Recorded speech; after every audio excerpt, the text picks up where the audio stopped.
Hello, good evening mga Kabatang Minor TV and welcome po sa another episode ng Marry Faith. Ayan, makinig at mag-reflect about faith. Nako, magandang gabi sa'yo. Kuya Carlo, kamusta po?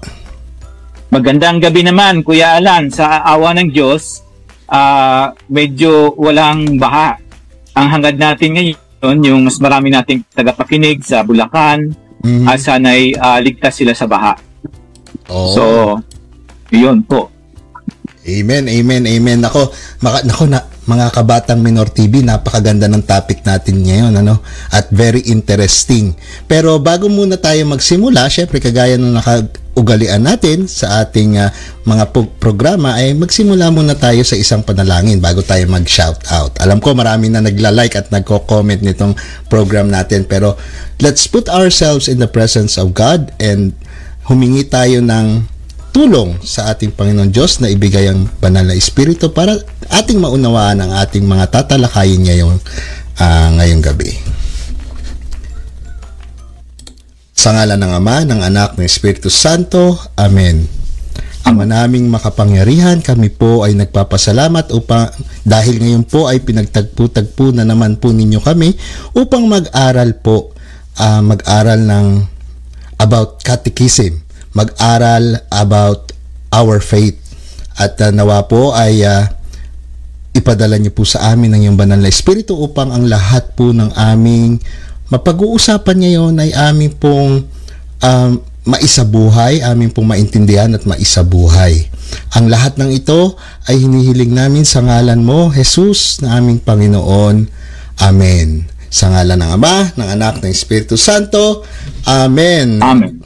Good evening uli, Brother Carlo. Nako, napakaganda at very interesting. Bakit kamo? Meron tayong special guest at papakilala natin pamaya-maya. Pero bago muna yan, mag-shoutout muna tayo. Hello po kay Elandre Bahador, magandang gabi po. Sabi niya kay Sister Kit Bantige, hello po, magandang gabi po. At sa mga nanonood sa atin sa iba't ibang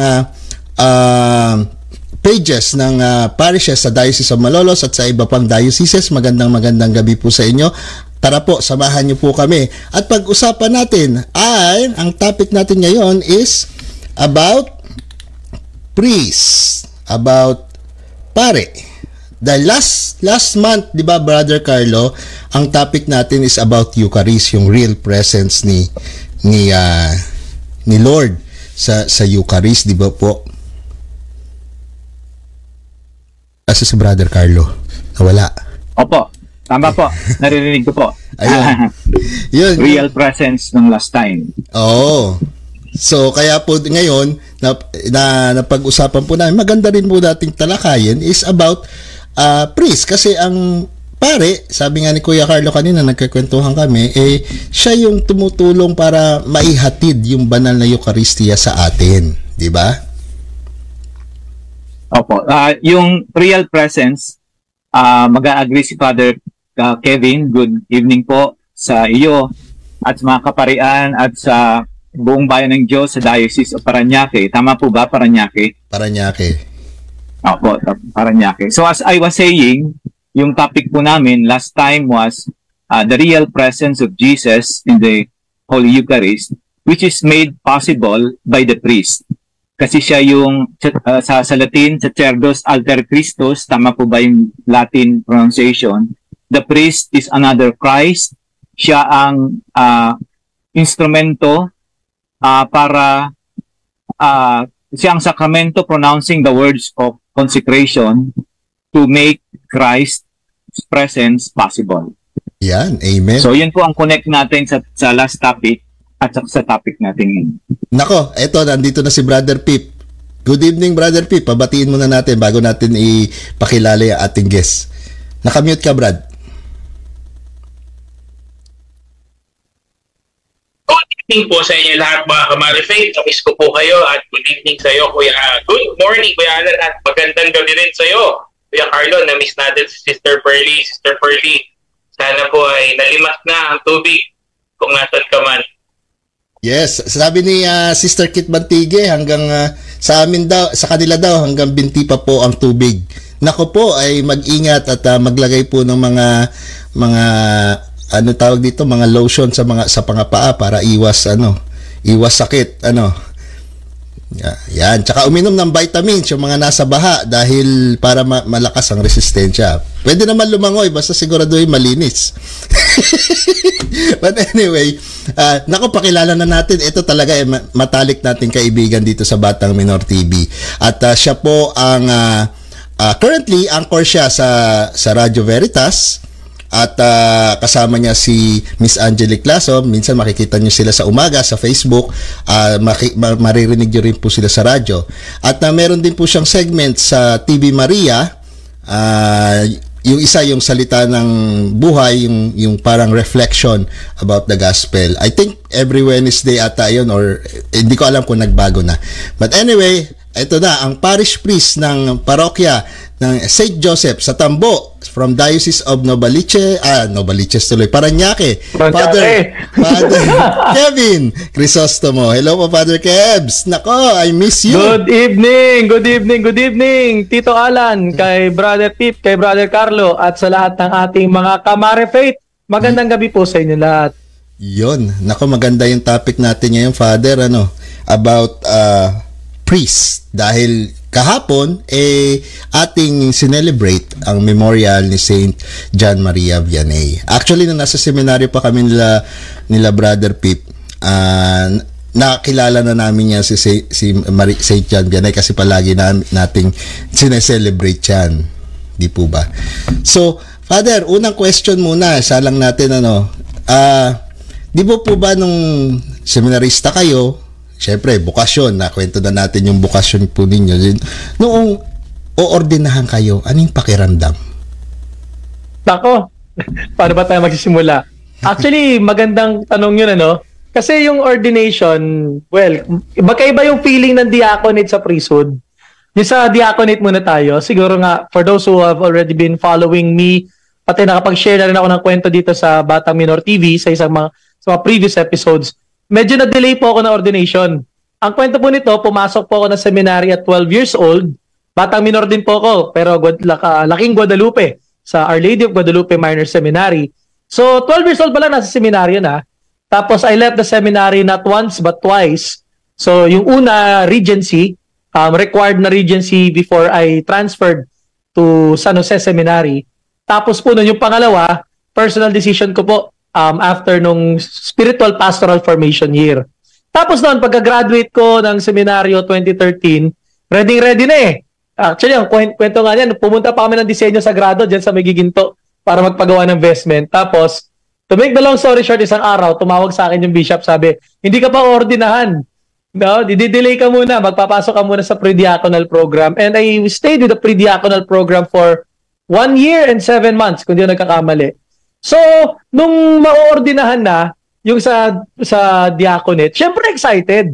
Kasi ang tagal na inintay, ang tagal na pinaghandaan. Feeling ko naman na, yun nga, sinison din ako ni Lord sa waiting period. Pero sa priesthood, di ba yung feeling? Sa priesthood, parang dumaan lang lahat. Ito yung mga kinikwento ng mga kaibigan natin na kinasal na, those who got married. Syempre kapag yung preparation sa ikakasal, napaka-intense, di ba? Pero pag nandun ka na sa kasal, parang dumaan lang lahat, para lumipas lang lahat. Pero ang isang di ko makalimutan doon, Brother Carlo, Kuya Pip, pati si Tito Alan, yung sa pagdapa doon sa prostration doon sa as part of the rite. Ang feeling ko noon, mga kapatid, para ako lumulutang As in yung lutang na yun na hindi naman dahil lutang tayo noong panahon yun, pero parang may kakaibang pumapasok, may kakaibang pakiramdam na ito na yun Ito na yung buhay na wala nang talikuran, ito na yung buhay na ibibigay mo ang lahat para sa Diyos. At hindi ito mission mo lang Hindi lang ito aasa ka sa sarili mong galing, pero alam mo kasama mo ang Panginoon. Kaya yung feeling ng paglutang, I think it was God's way of reminding and tama-tama sa gospel reading natin ngayon, di ba? Sabi, huwag ka matakot, do not be afraid. So, yun yung pakiramdam po. Yun nga yung tatanungin ko sa iyo sana, Father Kevin. While you were nakadipa sa ordinasyon, mayroon bang ano ba yung may kahalong kaba, may kahalong takot? Alam mo yun, yung iba most likely sabihin elated, masaya. But sa kabila po ba nung kasiyahan, dahil natapos mo na yung training mo, eto na yun new chapter. May kaba ba, may takot ba na nararamdaman sa ganun, Father? Siguro, pwede tayo mag-joke ng konti yung takot, baka mamaya may humila. Sabihin, hoy, wag ka dyan, hindi ka pa, gano'n, baka mamaya may humila, no? O kaya baka mamaya may biglang umiyak, gano'n. Pero ang feeling dun is, yung more of, ayun nga nag-mix feelings na rin yung saya, yung kaba, tapos noon at the same time, andun na rin yung unworthiness. I think yun yung isa sa mga napakalakas na pakiramdam na parang andito ka na, ready na ba talaga ako? Ako ba talaga ay talagang tinatawag ni Lord? Until the very end naman, that feeling of unworthiness even every day, kapag nagse-celebrate ng Eucharist, parang karapat-dapat ba ako? Pero yun ang misteryo ng tawag ng Diyos Hindi natin malaman bakit nga ba sa dinami-dami, mas marami namang mas magaling, mas matalino, mas mabait. Pero tinawag ng Diyos, ang tawag ng Diyos ay isang misteryo. At bilang misteryo, yayakapin na lang natin yung misteryong iyon. Amen. Father, talking of feeling, Father, muna, bago tayo doon sa iba pang aspect of priesthood. Merong milestone po, kumbaga may 3 milestone sa pagkapari na yung feeling of excitement is there. Unang-una, pagka-graduate po ng theology, di po ba? Siyempre, graduate ka na ng theology. Yan ang una. Pangalawang milestone, yung ordination to the diaconate. At ang pangatlo, yung ordination to the priesthood. Ngayon, ang tanong ko po, this may possibly happen within a year. Tama po ba? Itong tatlong ito. Opo. Sometimes it depends po kasi po ngayon po ang trend po ng mga dioceses is yung pre-diaconal program na sinasabi kung saan ni-immerse ka muna ng bishop dun sa diocese. So you get to know the diocese, you get to know the culture, you get to know the values. You also get to establish relationships with the people, with the presbyterium, yung mga pare. You also get to establish relationship with the bishop, which is very important. Kasi wala naman tayong kapangyarihan, nakikibahagi lang tayo sa biyaya ng pagkapari ng obispo. So depende po, yun po yung sagot po. Yes. Yes po. Okay, so in the average po, pwedeng 1 year mangyari yung tatlong yun. Yung graduation in theology, diaconate, saka priesthood. Tapos after that, ang layo na, unless maging obispo ka, napakalayo na naman yung susunod ng milestone So, naapektuhan po ba yung feeling na yung tatlong milestone na yun happen in a year? Siguro po sa akin, in my case po, at least a personal experience, dahil nga po magkakahiwalay, I graduated 2013 sa theology, sa Loyola School of Theology. 2014 po ako na-ordain ng diaconate, December 2014. Tapos October 2015 po sa priesthood naman. So, I could say at least there is something to look forward to. I think that's also the wisdom of waiting. No? Arami ka rin kasi, at aminin natin, meron tayong mga seminarista na masyadong nagmamadali. No? Ang maganda dito, namnamin yung journey. Namnamin. Kung mabilis man ito or mabagal, namnamin, no? Tikman talaga, lasahan ng mabuti yung pinapasok na buhay. Kaya po, kung magiging isang bultuhan lang talaga, minsan dito po yung nagkakaroon ng problem na bored ka na, ganun, etc. Pero sa tingin ko po, if there is a milestone that we count after ordination, it's the anniversary po ng ordinasyon. 1 year, 2 years, yun yung sineselebrate. And I think it would be a very helpful way para po makita po na parang hindi ka nag-stagnate or what. Yung every year of the priesthood, there's something new that you discover. There's a new layer of ministry or a new layer of the mystery of the priesthood. Every year, meron pong bagong nakikita kasi. Yun pa. Amen. Yung reality po, Father, yung reality, sino po bang mas nagmamadali?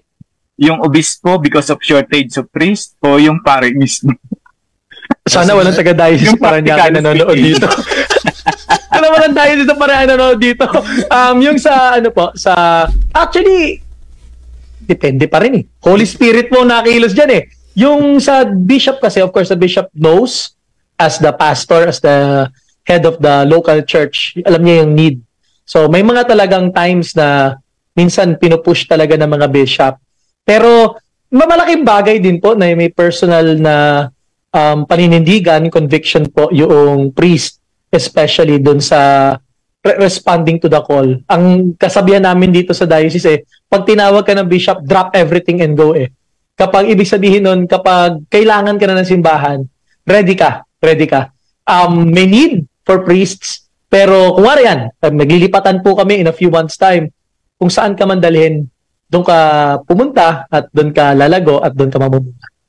Amen. Nako, Father Kebs, na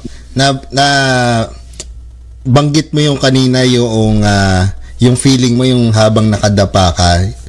Pinag-aaralan ko kanina. Mabalik lang tayo, backtrack lang tayo ng konti. Kasi yung sinasabi mo yung pakiramdam na para kang lumulutang. So pareho rin doon sa naranasan namin ni Kuya Pip ni Brother Carl nung kinasal kami, ganun din habang nakaluhod, kasama mo yung asawa mo, tapos dinadasal yung Eucharistic prayer. Para ka ring lutang na parang eto na. Parang ganun din pala yung pakiramdam. Yung maikukumpara ko based sa aking experience, parang ganun din po ba yun? Parang halos pareho no? Pero yung pag-prostrate po, ano po ba yung sinisimbolize po noon? Yung pagdapa na yun. Bakit ba talaga bakit tayo dumadapa? Bakit dumadapa yung mga pare? At nakikita rin natin yan pag Good Friday, di po ba? Opo. Napaganda po nitong simbolo po nung pag-prostrate po pagdating po sa ordination. It is a reminder of several things. First po is sa harap ng Diyos, wala kaming may pagmamalaki. I think that's one thing. Ang tawag ng Diyos ay biyaya. Ang ordinasyon ay biyaya. Ito ay regalo. Oo, magsusumikap tayo mag-aral sa seminaryo, magpapakabait tayo, iiwas tayo sa mga compromising situations, if you may. Pero sa huli, sa harap ng Diyos, wala tayong may pagmamalaki. Lahat ay biyaya. Ito ay regalo galing sa Diyos. Pangalawa po, yung reality po na ang buhay ng pagpapari po ay isang sakripisyo, no? And as a sacrifice, you're always on the ground, equal to humility. Di ba? Alam naman natin to, Latin, humus, lupa, no? At alam niyo po, ito po yung nagiging isang trend, no, na naalala ko, no? May mga nakikita po ako, nakukwento niyo po yung Good Friday, no? Minsan po pag yung pare sa parokya, yung hihigaan, yung dadapaan, no? Minsan nilalagyan ng carpet, nilalagyan ng unan, no? Nagtatawanan kami minsan kasi di ba inordinahan naman tayo yung lupa, yung mismong sahig, no? Na floor waxan man yan, na walisan man yan, na mapan man yan, o hindi. Dadapa ka doon. Kasi ito ay paalala na ang buhay ng pagpapare ay buhay ng kababaang loob. No? Minsan po, tayo din naman po tayo. Sabi naman po ni St. Paul, no? We are earthen vessels. Pero yung kababaan ng loob kasi minsan kailangan nating aminin. Kami po, bilang mga pare, we have to recognize that there are lay faithful who are more educated than us. Merong mga lay faithful na mas eksperto kaysa sa amin. Merong mga lay faithful na mas magaling sa amin. So humility talaga yan wala po rin kami may pagmamalaki din po sa ibang tao. And third, personally po, yung simbolo po ng pagdapa sa lupa, yung pagdapa doon sa ordination, yung pag-prostrate, no? It is self-offering. Total self-offering. Wala kang maitatago sa harap ng Diyos. Lahat ibibigay mo At yung pagdapa, di ba kapag sumusuko ka, pag inaaresto ka, walang kikilos na masama! Lagay mo, ganun nakagayon ka, di ba? Dadapa ka sa lupa, di ba? Ibig sabihin, wala kang maipagkakaila. Ito ay paalala ng total surrender, ng todo pagsuko. Opo. Kuya Pip, yung mga nakikita natin. At nakikita natin pag inoordinan. At napakaganda rin na naikukwento ni Father ito. Lalo higit ngayon, Father Kevin, meron tayong, dito sa Batang Minor TV, meron tayong 3 bata na sinusuportahan mag-aral, magpare. Wow. So, i-share ko nga itong ating palabas sa kanila. Para at least nakikita nila kung ano yung nagiging buhay. At si Father Kevin, hindi po iba sa atin dahil may dugong Bulakenyo to. Na sa lahing Malolos din to. Kaya hindi iba. Yung naririnig din nyo ay base sa experience ng isang kapwa natin Bulakenyo na naging pari.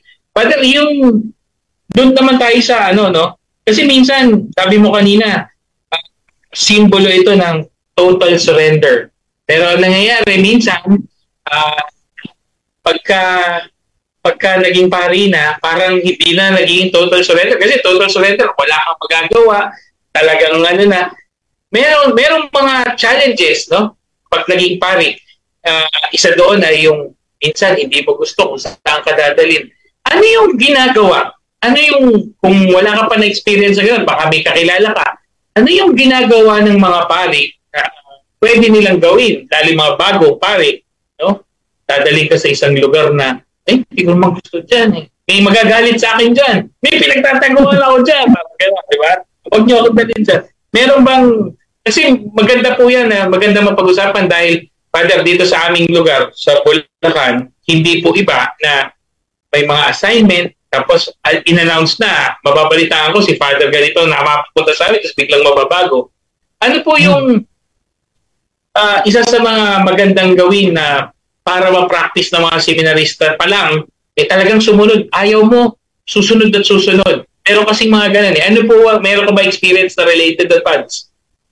Maganda yan, magandang katanungan yan. Alam nyo, Kuya Pip, Tito Alan, pati si Brother Carlo, we have been preparing for our reshuffling for quite some time now.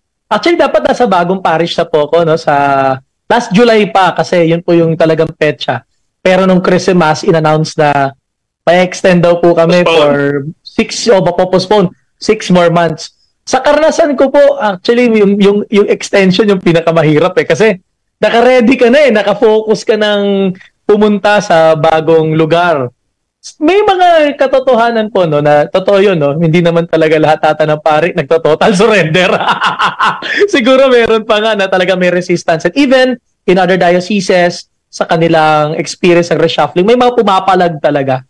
But I think ito yung naalala ko sa tinuro sa amin ni Luis Antonio Cardinal Tagle, ni Cardinal Chito sa priesthood, sa aming kurso sa priesthood, no? You look at your assignment as God's way of sending you where you are needed. Kung saan ka kailangan. I think kung yun po ang ating magiging disposition, especially for the priests, kung saan ka kailangan, doon ka pupunta. Kasi po, of course, it's normal, magkakaroon ng preference. Mas gusto ko sa village, mas gusto ko sa mga class A, gusto ko sa may school, no? Ayoko dyan sa maraming informal settler, ayoko sa may mga bukid, no? Pero ngayon po, siguro nga, one more reality din sa Diocese of Parañaque. Kaya wala na rin po siguro kami masyadong pagpilian. Kasi naka-SLA na po kami. May standard living allowance na po kami. Unlike, I think, in some other dioceses, kung ano pa rin yung class noong parokya, yun pa rin yung magdidictate kung ano yung aming patatanggap na, if I may say, yung aming allowance. Opo. So, yun po yung palagi ko pong inaalala. Yung sinasabi ni Cardinal Chito, he has also been sharing this to his clergy, I think, from Imus and even in Manila. Look at the call of the bishop where he is sending you kung saan may greater need. At kung yun po yung magiging disposition, yung saan may greater need, we will be readily available, handa tayong ma-dispense, ika nga. Kung yun po ang magiging mindset, I don't think magiging issue po kung saan ka mandalhin ng Panginoon at ng Bishop. Father, may tanong po ako. Talking of assignments, greater need, meron kasi akong nakausap na, close naman kasi sa akin na at least tatlong pare. Yung una, sabi niya, kasi medyo may edad na father, unlike you na batang-bata, full of energy, excited pa sa ministry. Pero ito, medyo magsisenior na eh. So parang nabanggit niya sa akin na sabi niya, nakakaramdam siya minsan ng burnout na new assignment, tapos sabi niya paulit-ulit, ito pa talaga yung gusto ko. Minsan ay tanong niya daw sarili niya. Same thing dun sa pangalawang pare na nag-share sa akin na parang yung routine as a priest, parang nababurnout na siya at nabanggit niya nga sa akin na minsan nagpapasalamat siya sa mga born again, sa other sects kasi dahil sa pag-atake nila sa ating faith, parang nabubuhay yung dugo niya na nabibreak yung boredom eh. Sa inyo, anong tingin nyo dito, Father A? So, talaga bang sa ibang pari nangyayari din na pag edad 60, lalo sa inyo, 74 ang retirement, nakakaramdam na yan, and parang no amount of retreat sometimes can address the burnout feeling. What can you say about that? Maganda, Brother Carlo, yung iyong shinare, no? Kasi totoo po yan. Naalala ko dito si Archbishop Sok. Sinasabi niya na reality talaga yan ng priesthood, no? Kasi siguro hindi naman siguro masamang pag-usapan, no? Yung earlier daw, ang kasalanan daw ng pare, syempre, ano yan, something attraction, no? Sexual attraction to the opposite sex, o yung iba, same sex, no? Pero kapag daw gumitna na, ang next na phase daw na magiging temptation ng pare ay power. The third na magiging temptation ng pare daw is money. No? At yun nga, yung pinapabantayan kami kasi yung tatlong yun could happen anytime. It could happen anytime. At naalala ko po, no, pagdating po sa ganyang katotohanan, tao po ang pare. Tao po. Hindi po kami Diyos at hindi din po kami dapat dino Diyos. At totoo, there are needs, no? Lalo po yung mga elderly, yung mga matagal na sa ministry, tapos nga nakakaranas ng mga iba't ibang sakit, no? Sakit ng katawan at sakit ng kalooban. At sa tingin ko po, ang nagiging crucial po dito ay yung pong friendship with priests, with fellow priests. Kasi kami lang naman na makakaintindi sa isa't isa eh. Pwede ba ako dito? Baka mamaya, ako maglaglag, nakalive pala tayo. I remember this story, no? There is sige, pari na lang ang gamitin natin term. Naalala ko, nagkaroon siya daw ng problem at ang kwento nun, sinabihan niya ganyan kapwa, pare, wag mo akong tularan. Wala akong kaibigan, kaya ako na lulong sa skandalo. Kaya bumagsak ako from grace kasi wala akong kaibigan, pare. Kaya po, napakahalaga yung merong kaibigang pare. I think, yun din po yung what kept me afloat. I'm just 8 years in this ministry. Pero po yung 8 years na to sabi niyo nga po, hyperactive po ako. You see me everywhere. No, kayon po, gagaling ko lang po, galing misa. Diretso na kagad dito, no? Sumubo lang po ako ng konti. Yun nga po it could happen anytime. Those three temptations, sex, power, and money. Pero kung meron pong magandang samahan ang clergy, yung sacramental brotherhood na sinasabi, no? I think kaya naman pong malagpasan kung ano man po yung pinagdadaanan at patutulungan ng bawat isa. Kasi at the end of everything, kami lang po ang makakatulong sa isa't isa Kasi kami po nakakaintindi ng sitwasyon ng bawat isa. Amen. Ang ganda ng sinabi ni Father I couldn't agree more. I couldn't agree more, brother. Kaya nga, napakagaling. Kung masusubaybayan lang ng ating mga manonood, yung buhay ng mga seminarista. Ako dahil sa pagsiseminaryo, talagang ando doon nabubuo yung brotherhood ng mga pari hanggang sa maging pari. No? Ganun ka-importante. Imagine niyo kung nag-high school ka, dire-diretso. Halimbawa, yung father, yung hindi lumabas katulad niya, dire-diretso. 12 taon mo kasama si Tito Alan kung naging pari kami. 12 taon ko makakasama yan. Kaya talagang may lalim yung magiging nila at importante na makilala nila ang isa't isa para masuportahan din nila. Actually, Kuya Pip, Father Kevin, Brother Carlo, yun din yung isa sa mga objective ng seminary, yung community life na kailangang strengthen. At yun yung natutunan natin. Hindi nyo po ba napapansin bakit hanggang ngayon kami nila Brother Pip, ako, si Father Jojo, sila Doc, lahat yung mga alumni, yung Kiksay, yung alumni natin sa Immaculate Conception. At ganun din naman, kila Brother Randel, kila Father Kevin, yung grupo naman sa Guadalupe, di ba?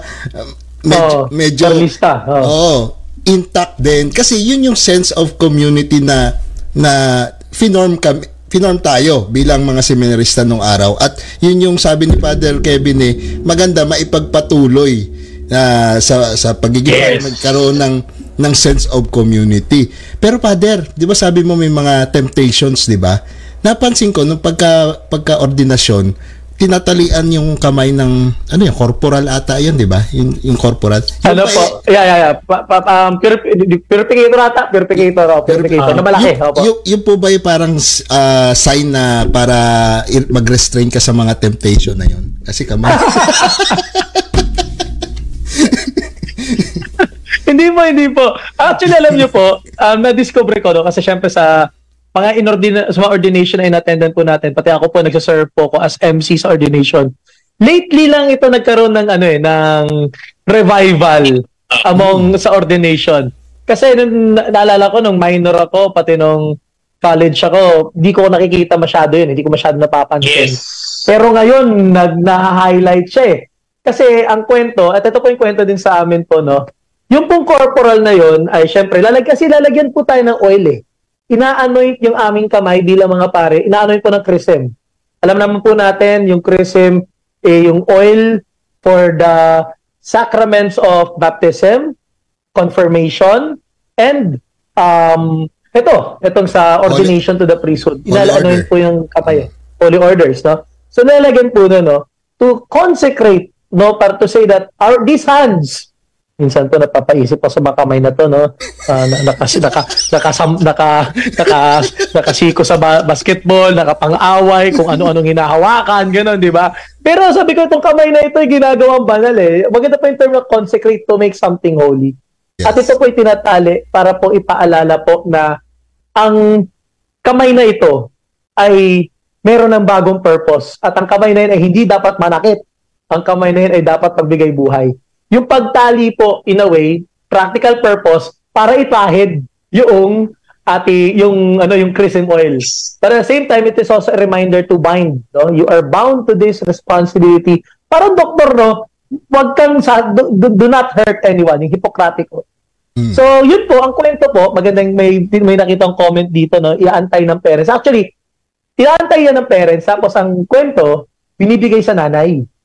And I gave mine po sa aking nanay, no? Sabi ko sa nanay ko, isiplak mo yan. Yan ang alaala na yung anak mo ay pare, no? Wag mong wawalain yan. Talagang siniplak namin. Lagyan na, may burday pa yung para paalala kung anong petsa, no? Binibigay sa magulang kasi pinapaalala na. Nagmula kami sa magulang at yung magulang naman, pinapaubaya na kami sa bayan ng Diyos. Hindi naman sinasabing wag na namin mahalin magulang namin eh. Pero ito'y paalala na doon kami nagmula. Pagkaroon kami ng utang na loob, tumanaw ng utang na loob, pero higit sa lahat, yung magulang, pinapaubaya na rin kami pabalik sa Diyos. Brother Carlo? Maganda po yan eh. So, pinapaubaya kayo ng magulang sa Diyos. Pero may isang practical akong tanong, Father Kevin. Kasi may kilala na kaming ganito eh, na nangyari. Noong medyo may edad na yung pare, nag-retire na in the parish, nangyayari pala ito na naging kawawa yung buhay niya. So, ang tinitirahan niya, isang bahay na hindi maganda, tinutuluan, nagkakaproblema siya. So, parang ang nangyayari, minsan, bumabalik siya doon sa dating pamilya niya for care. Mabuti sa ibang diocese like sa Maynila, from what I know, may provision for old priests to be taken care of. Bakit nangyayari sa ibang diocese na may mga pare na parang napapabayaan yung retired na? Wala bang uniform? Kasi ipinaubaya ng magulang sa diocese. Tapos, bakit pagdating ng panahon na wala na siyang lakas, ibabalik mo doon sa pinagmulan niyang pamilya? Kaawa-awa naman. Nangyari daw to eh. May mga kwento akong narinig na ganyan. Ano po yung masasabi niyo sa ganyan? Alam niyo, Brother Carlo, very valid naman po talaga yung ganong concern. Actually, as diocesan priests, very highlighted po itong concern na ito. Kaya nga siguro bata pa lang may mga nag-iipon na, nag-i-invest na, pero medyo OA lang po yung iba, no? May farm, may resort. Parang hindi ata compatible dun sa ano. No. The real talk lang, kumbaga real talk. Let's face it, there are certain priests, some even young, na yun nga, masyado nang thinking of the rainy days, pero OA naman na. So hindi naman po compatible na yung kanyang pinundar. Pero alam niyo po, that is a very valid concern. And I think na napapag-usapan naman po ito sa Catholic Bishops Conference of the Philippines. Of course, we're thankful, no? Yung kay Monsignor Benko, yung kanyang samahan. Kadiwa sa pagkapari. Kadiwa sa pagpapari. Yan, opo. We have these organizations. Pero yun nga po mas maganda nga po, and I think napapag-usapan na ngayon sa CBCP. Share ko lang, no, even the talk on permanent diaconate or Mary Deacons na napapag-usapan na rin. I think the CBCP right now with the leadership of Bishop Ambo, Bishop Milo, natitignan na nga itong mga ganito mga trends. And kasama niyo po ako, Brother Carlos, sa pangarap na magkaroon nga po ng uniform na parang care, especially for the retired. Ang problema po pag nag-retire na, wala ka ng parokya, so wala ka ng quote-unquote source of income, na wala ka ng pagkukuhanan unless may pension ka, nakapag-SS ka, paano kung wala, di ba? So I really think that this is one of the movements of the Spirit sa ngayon na mapag-isipan po, and I think CBCP is already talking about this, learning from the best practices, benchmarking from the best practices of the different dioceses. Sana nga po, walang pare na tumanda na napabayaan, walang pare na tumanda na walang patitirahan, walang pare na tumanda o magkasakit na parang napabayaan po. Sapagkat yun nga po, ang buhay namin, inalay namin sa Diyos. Oo, lahat binigay sa Diyos, lahat nagmula sa Diyos. Pero yung maalagaan man lang po after all the years of service. Yun. Actually, Father Kevin, kasi po, dito Father, sa... in connection to that, medyo masakit nung mabasa ko sa Code of Canon Law na yung mga Bishop Emeritus, nakalagay doon na yung incumbent bishop has to provide for the provisions of the Bishop Emeritus. Pero bakit yung pare? Wala. Bakit yung obispo lang? Parang sana all. Sana all. Tama po, sana all.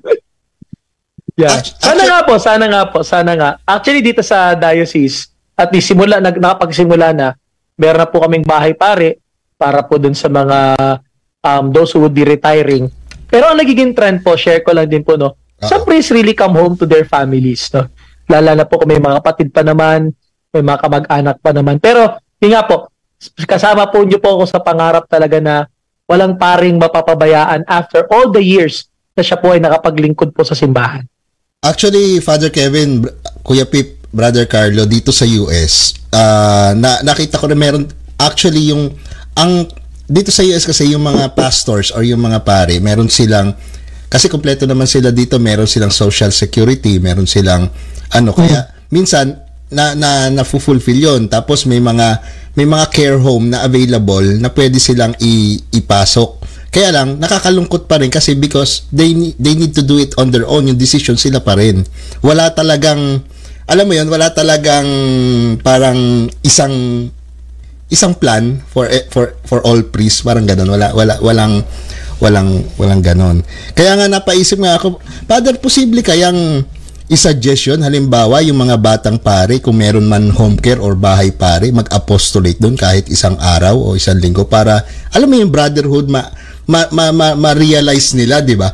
Ma-realize nila pagdating ng panahon, yung mga batang pare naman ang tutulong sa akin. Di ba? Parang kasi naisip ko yan, sabi ko, paano pag tumanda na yung pare? Kadalasan sinabi mo nga minsan kaya nagpaplano na ng for the future kasi walang nakikitang future. Correct. pero technically ang future dapat ang future si Lord di ba? Sabi nga di ba? Bahala na si Lord, dapat yun God will provide ganun, God will provide. Pero syempre, yun nga, sana ipagdasal natin na sana maano ng CBCP yan, kumbaga mabigyan ng solusyon, mabigyan ng kasi pero magandang suggestion yon, Father, di ba? Yung gawing apostolate as clergy, may apostolate. Halimbawa, talagang bedridden na yung kapatid na pare, di isang araw doon, magstay doon, magpaturo paano mag-caregiver. Di ba?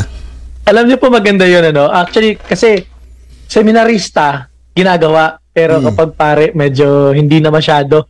Yung seminarista, naalala ko yan, pupunta pa kami sa Ephesus pa yan kay Bonsi Benko. Pupunta kami Ephesus, pumupunta kami sa Cardinal Sin Welcome Home dito sa Manila, meron kami doon. Pupunta sa mga institutions, organizations taking care of the priests. Pero nga po sadly, kapag naging pari na, parang medyo nakakalimot na rin po kami. Kaya po, at least sa akin pong karanasan sa Diocese of Parañaque, nakikita pa rin po namin kasi mga retired priests joining our clergy assemblies, joining our clergy day, joining our activities. Hindi pa rin po nakakalimot in a way. Share ko lang din po, no, na-expose din po ako, nagkaroon po ng ganyang apostolate na na-assign po sa isang parokya. Interestingly, yung inalagaan ko pong pare ay yung aking professor po ng philosophy na medyo meron siya reputasyon na pagiging mabangis, no? Mabangis at mabalasik sa loob ng classroom, yung namamato ng chalk, ganon. yung famous line niya, "Why are you looking at the window? I will throw you out of the window with the windows closed." Ayun, nagkaroon ako ng ganong ng exposure sa kanya. At alam niyo po, yung nga po sabi ko, darating yung panahon, magiging ganito rin ako. Magiging cranky, no? Minsan, kailangan mong dalhan ng komunyon, tatarayan ka pa. Pero nga po tama po, maganda pong suggestion po na kami po mga pare, maybe one will be assigned there. Pero alam nyo, sa totoo lang, kwento lang ma-refate naman tayo, di ba? Ma-refate. Oo, ma-refate. Marami rin tumatanggi kasing pari sa ganyang assignment, no? Kasi nga, hindi yan parokya, no? Anong gagawin mo ba? Caregiver, bantay, no? Parang kang prefect of discipline, gano'n. Buti pa kayo prefect of discipline. Tumatanggi po. Pwedeng ipasok yan sa formation, continuous formation ng clergy. Actually nga po, napaganda po na suggestion yan. Dapat nga, maging isa sa mga regular na gawain po. Diba? Kasi magandang mag-clergy assembly sa ganitong institution. No, yun po. Kasi Father, sabi mo rin kanina, 'di ba? Sino pa ba ang magtutulungan kundi yung magkakapatid na, 'di ba? Ganun lang naman kasimple. Ay, Father, may nag-comment. Sabi ni Lolita Layran Gregorio, pwede naman po sana ng mayroong allowance ang mga retired priest monthly na ito ay iipunin habang sila ay malakas pa, bukod pa sa kanilang mga pension mula sa SSS. Sa amin po kasi sa Diocese of Parañaque, at sharing ko lang po yung amin pong ginagawa, no? Ang amin po mga retired priests still receive their allowance. So at least blessed pa rin. Kasi nga po, ang standard, yung amin pong sistema po ng stewardship, every parish will be contributing. Alam naman natin, nagko-contribute ang mga parokya regularly to the curia. Pero po, yung contribution po varies, no? So, it varies from one parish to another. So, kung yung isang parokya kaya niyang mag-sustain ng isa, okay, magbibigay siya pang isa. Kung blessed siya, pwede siya mag-sustain ng 3, magbibigay siya ng pang-3. Kung hindi niya kaya, isa-subsidize siya. So, ngayon po, kasama po sa sistemang ito, even our retired priests still receive their allowance. Kaya po, siguro nga po, napakaganda na napapag-usapan nga po sa CBCP, and I think they are for sure discussing these things. Yung nga po yung best practices, because some dioceses meron na, other dioceses wala pa pong idea. So I think that will be something that they will be discussing po. At sana nga makarating yung mga suggestion na magaganda, makarating para magkaroon ng isang kumbaga unified or general health plan for all priests all across the Philippines, 'di ba? Hindi lang sa isang diocese. Kasi maganda 'yan kasi paano yung priest nasa hospice care na, saan mo dadalhin, 'di ba? So, at least nakikita ngayon ng mga seminarista na meron palang kakahantungan pag tanda nila ganito ang mangyayari sa kanila, tutulungan sila ng mga batang pare, tutulungan sila ng parokya, tutulungan sila ng diocese, magiging kampante na, kaya hindi na kailangan mag-ipon. At trumakit, Father. Yes po. Possible po ba kung yan ay isang hakbang na yung parang let's call it social security system of priests, maging parang hindi lang diocesan, kasi may mga diocese talaga na napakahirap we know that. May mga dioceses naman na malaki at mayaman, may kaya. Baka pwedeng hindi diocesan yung system, kundi Episcopal Conference, national. Yeah. Para May pagkakaalam ko po, no, kapag ang pari ay na-ordain, kami po ay enrolled po dun sa pension program ng CBCP. Pagkakaalam ko po And I think, meron kaming contribution na regular. Actually, parang alam ko nga, may nababawas sa aming allowance from that. I just hope that it is a standard thing na kung may ganito na si CBCP na ginagawa, that even the other dioceses will also follow suit. Kasi yun po yung sabi sa amin, when we become ordained, we become members of the pension program po ng CBCP. I hope lang po talaga that other dioceses are also following. Amen. Opo, kasi siyempre, yung Archdiocese of Manila is a big and rich diocese. Actually, may narinig na ako sa YouTube na interview kay Cardinal Tagle ng isang foreign correspondent talking about yung Archdiocese of Manila. Siyempre, marami, may may stocks daw sa mga corporations, which I think was admitted. And yung correspondent was medyo hostile yung tingin ko talagang ipinipilit niya yung shares of stocks ng ganyan. So saan ginagamit yung things like that. So baka yung more affluent diocese can somehow participate para yung kung nationwide yan, para yung mga talagang poorest diocese na may mga paring needy para mahinaway, ma-subsidize ng malaking mga diocese. Yes. Yeah, maganda nga po. Yeah, maganda yung gano'n na suggestion. Actually, I hope. Kapag mapag-usapan minsan, makakwentuhan po tayo sa Kayang-kaya sa CBCP. ibulong kay Bishop Jesse. Malay nyo, Father, nadidinig tayo ni Bishop Rolly Tirona, ni Bishop Bart, ni Bishop... Bishop Bart! Friends natin yan. Father Kevin, kayang-kaya mo namang ibulong kay Bishop Jesse yan, di ba? Next question, please! Hindi. Joke lang. Ito. Mga Kamari-Faith, yan po ay isang reality na at least ngayon naririnig ninyo na hindi naman basta pare ay kaya huwag po natin pinag-iisipan yung mga pare. Naghahanda lang sila for the rainy days. Sabi nga ni Father Kevin, sometimes medyo maaga nga lang, but still, they pati OA minsan. Pati OA. Alam mo ba, Father, mga Kamari-Faith, Kuya Carlo, meron kaming isang pag-uusap nila Kuya Alan at the back of the program, behind the program.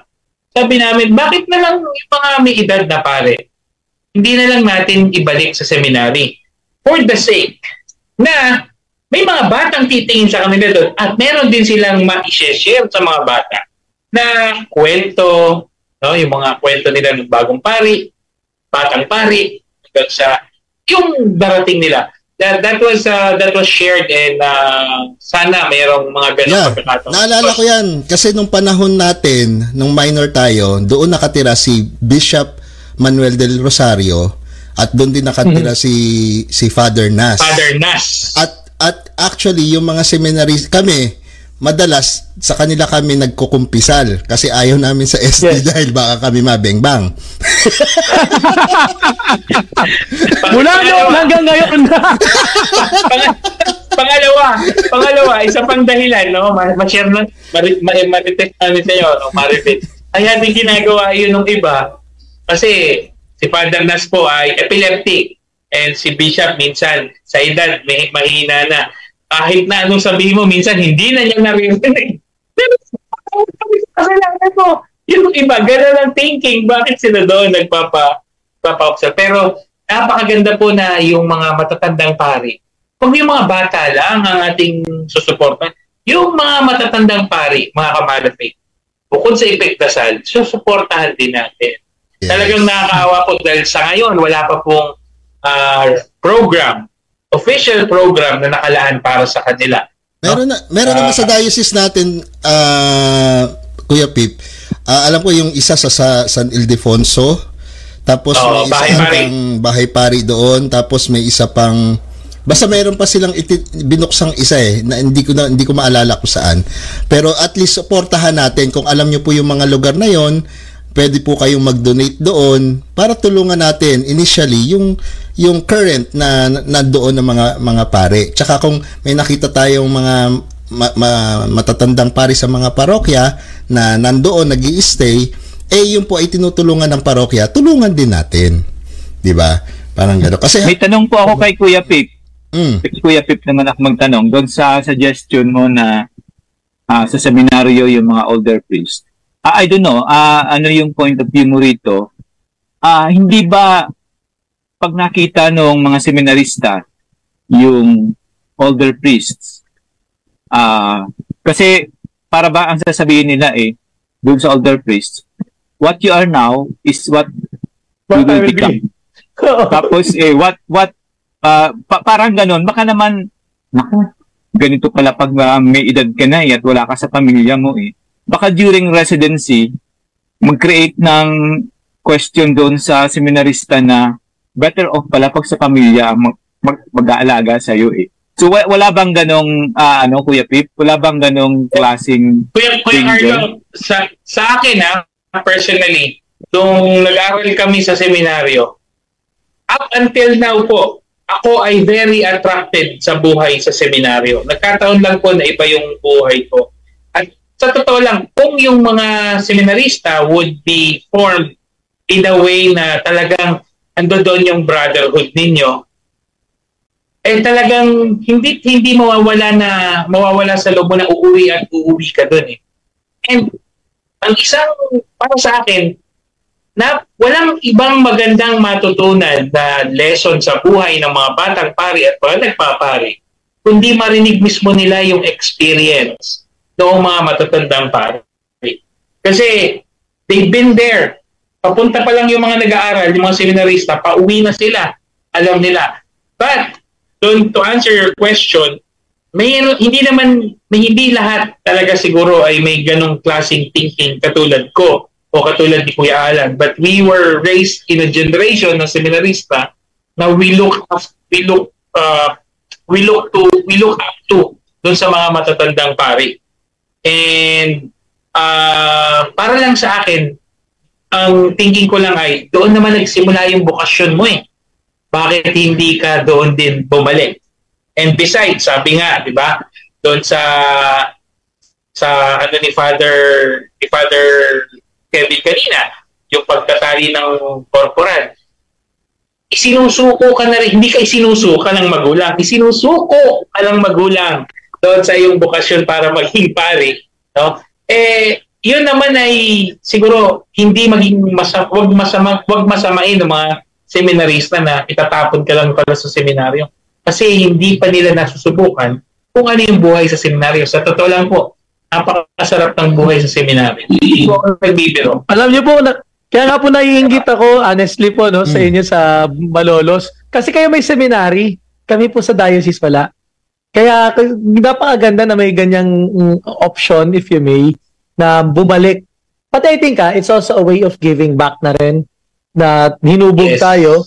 Siguro medyo pasaway lang talaga yung iba sa atin, no? Lahat naman tayo nagiging pasaway Kaya naman yung mga paring kilala ninyo, may kanya-kanyang horror story yan sa loob Pero yun nga, yung way of giving back. Pero totoo po, very valid din po yung sabi ni Brother Carlo. Kasi it also, I have to admit, it also crossed my mind, no? Kasi meron din kami mga confessor na mga elderly sa seminary, no? Yung nga, paborito naming pilahan kasi nga, yung mga hearing aid, di ba? Parang pwede mong bilisan yung pagsasalita, no? Lalo na sa mga pinagbabawal na technique, no?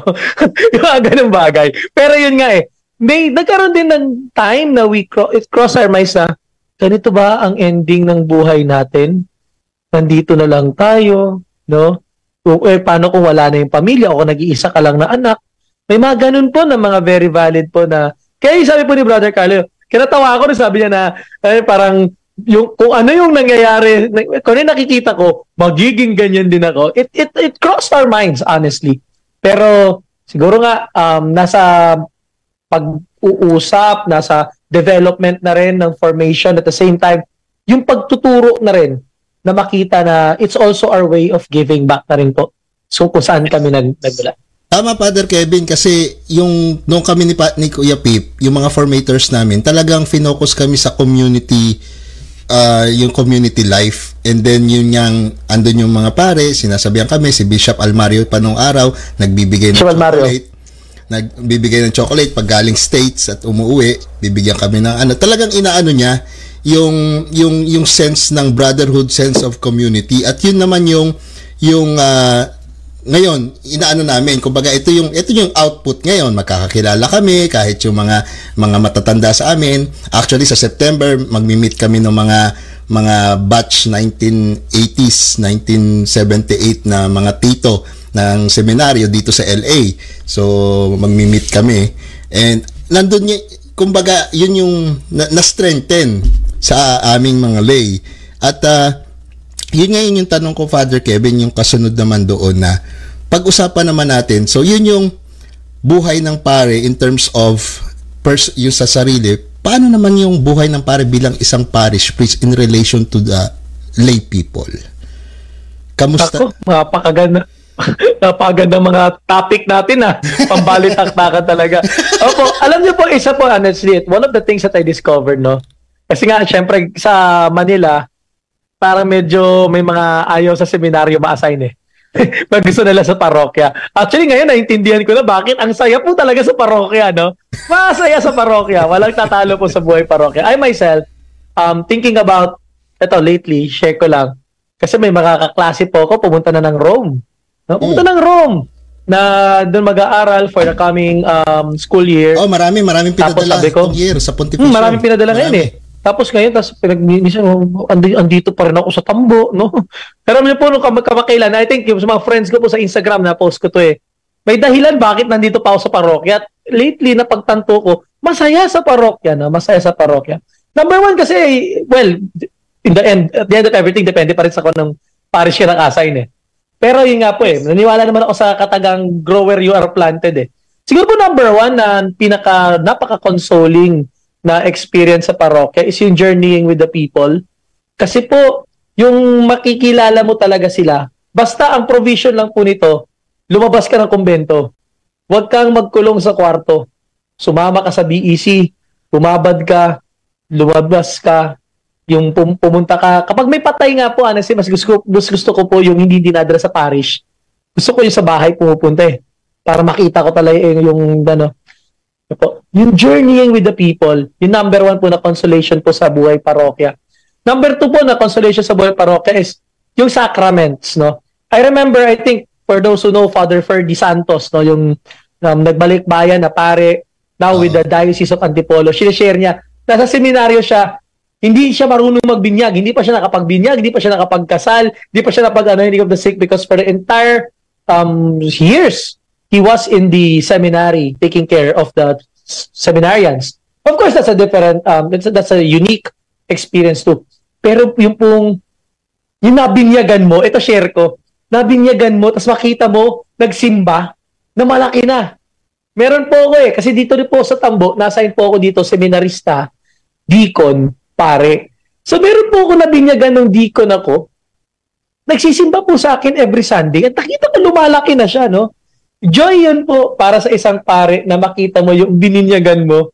Actually, isa din po sa mga tinuro sa amin yan, yung una mong bininyagang pangalan na ang bata, kunin mo yung pangalan, ilagay mo sa breviary. Ginawa ko po yun Hanggang ngayon, alam ko po yung pangalan nung bininyagan ko, si Carol Giuseppe. Di ba?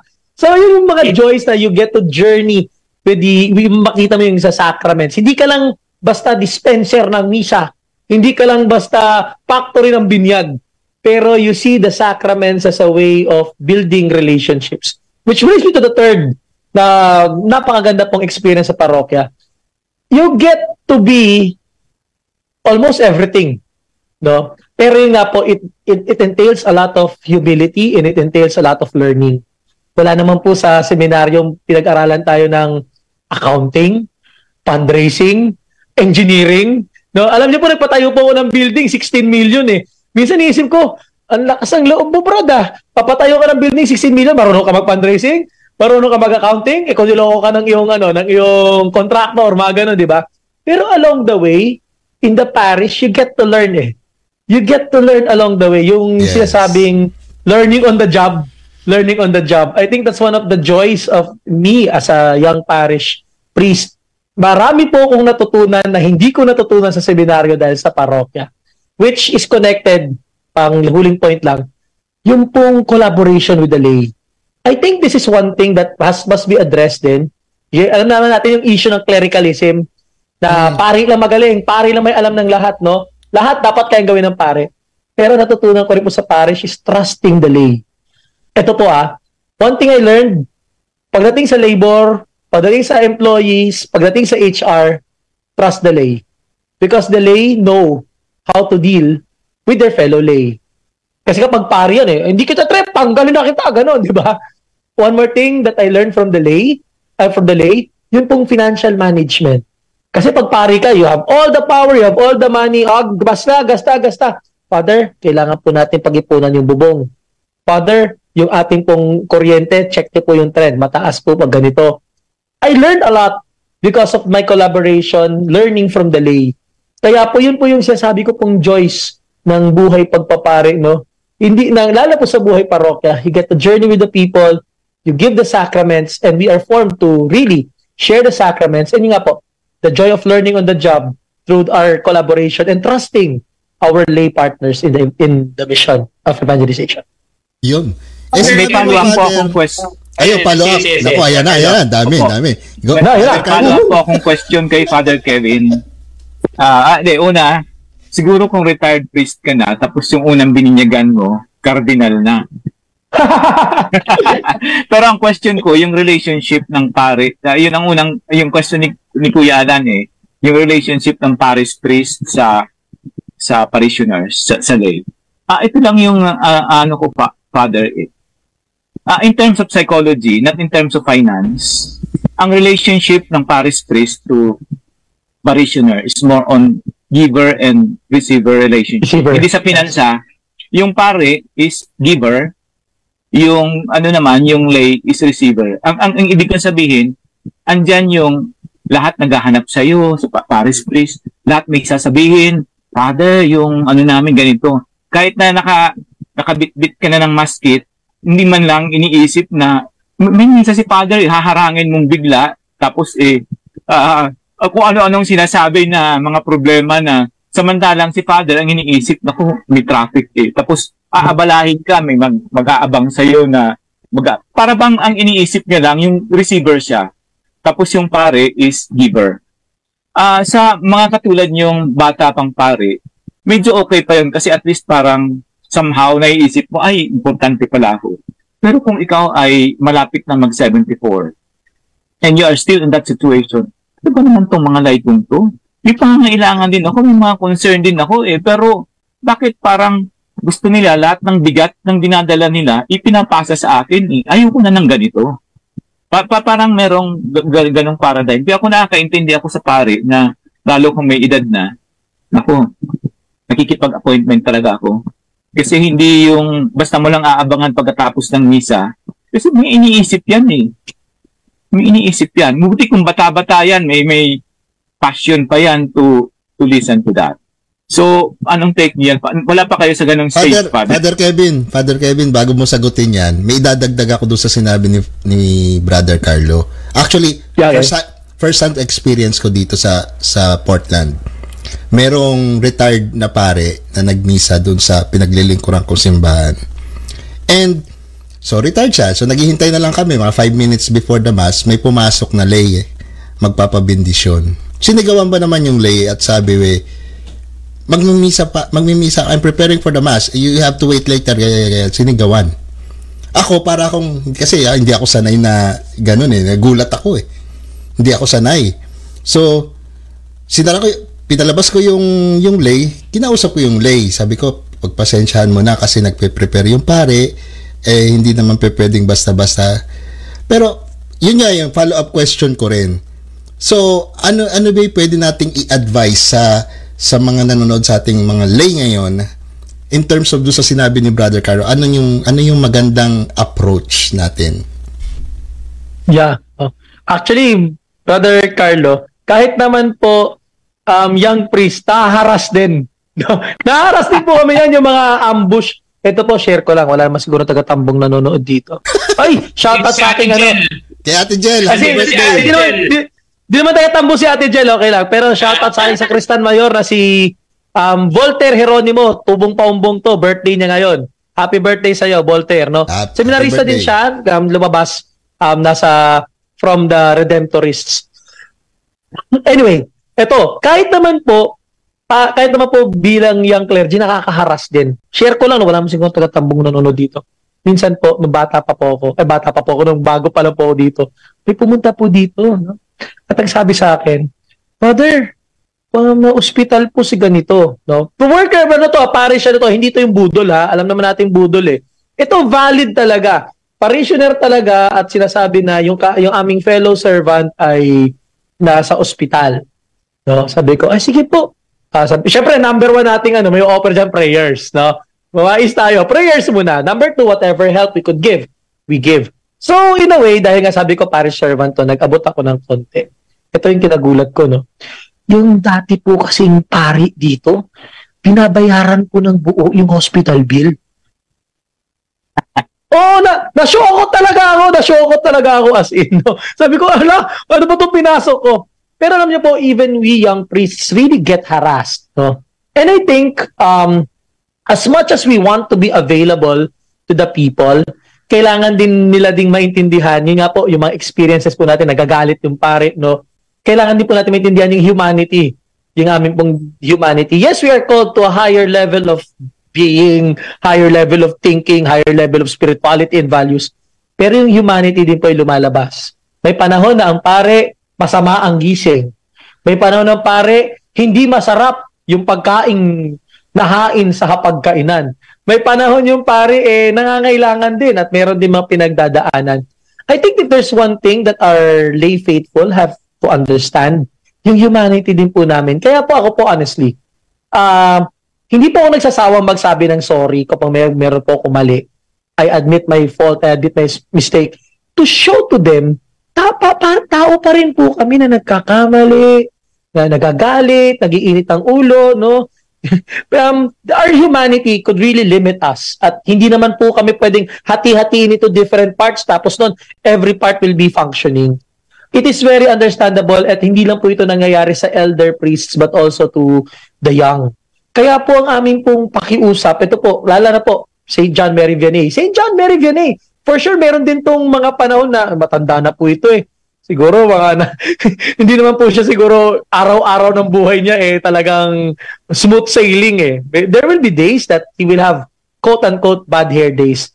Pero ang aming pong apila sa ating mga lay faithful, tao din po kami. Huwag niyo po kaming Diyosin. Huwag niyo po kaming ilagay sa pedestal. Tao din po kami. So, if there will be opportunities po na may pagkukulang kami, kahinaan, magagalit, mag-iinit ang ulo, siguro, ayoko sabing intindihin niyo kami. Masyadong arrogant yun. Pray for us na lang po. Pray for us. Please understand, like you, we are human persons. Like you, we are in need of intimacy and love and acceptance. Like you, we are also going through bad hair days. So, please bear with us. Be patient with us. Kaya nung John Mary Vianney na fiesta, sabi ko, hindi ako nag-homily nagsabi lang ako ng message sa parishioners ko. 3 bagay. Number 1, patawarin nyo kami sa aming mga pagkakamali. Tao lang kami. Number 2, pagpasensyahan nyo kami. Hindi kami perpekto at may mga panahon na minsan nakikita nyo kami in our worst. Pero yung pangatlo, yung pinakamalaga, pray for us. Yung panalangin po ninyo, yun po yung nagsusustain sa amin sa journey. So I think yun po yung way of looking at. Please also understand we are human persons. Don't put your priests on a pedestal, but rather, yun nga, pray for your priests, correct them if it's needed. Lalo na po yung mga pagmali talaga yung pare, huwag tayong matakot. Let us also voice out, sabihin natin, pero not in a disrespectful manner, but in a manner that is, Father, I want to help po. Gusto ko po tumulong. We appreciate people who tell us, gusto ko po kayong tulungan. We appreciate that po. So I think yun po, understand our humanity, we're also doing our best, and I think prayer will sustain us in this relationship with the lay faithful. Yun po. Amen. Father, I think ang pinaka-serious challenge, yung sabi niyo, see our humanity, parang no amount of explanation, catechesis, whatever, ang tingin pa rin sa inyo yung divinity, not the humanity, but the divinity side. And pag hindi nila nakita yung gusto nilang makita, ang daming lay people na will just live. Halimbawa, will just be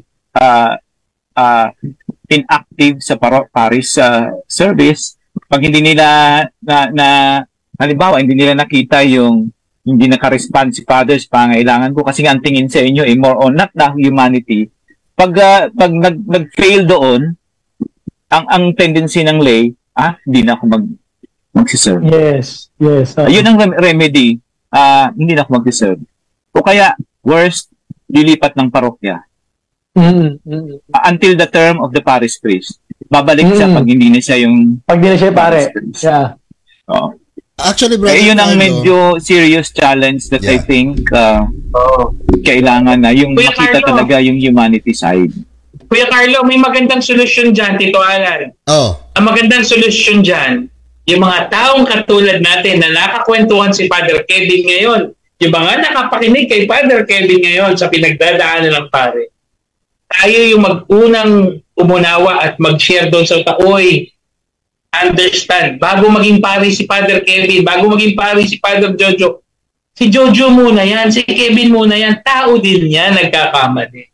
Tayong mga nakapanood ng palabas ngayon, ang unang dapat na makaintindi, lalo tigit siguro, Kuya Alan, tayo ng mga nag-aral sa seminaryo, tayo yung unang makaintindi doon sa alam nyo, gusto ko lang pong Father share, dumaan din po kasi ako sa pagkakataon na meron akong hindi nakasundong pare.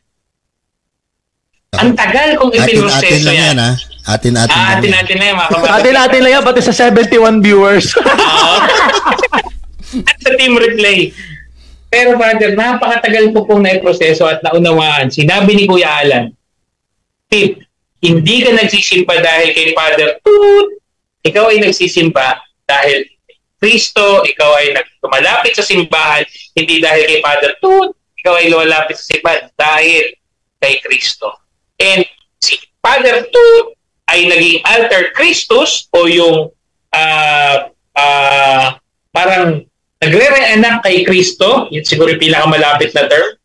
Then it is not the profession but the role na ginagampanan ng pare, yun po yung ating dapat tingnan. Hindi yung pagiging Kevin, yung pagiging Jojo o Jocelyn, dahil yun po may limitation ng humanity katulad na sinabi ni Father Kevin. Kuya Pip, merong to be fair also, fair, kasi yung nabanggit ko is sa side ng mga laiko. Meron din kasing pare na sabihin natin ang style niya is Father knows best. Yung ang style niya is centralized. O lahat aaprobahan ko ha. Wala kayong gato. Pero pag inilapit mo naman sa kanya, kasi nga ang style niya is centralized, nahaharas siya.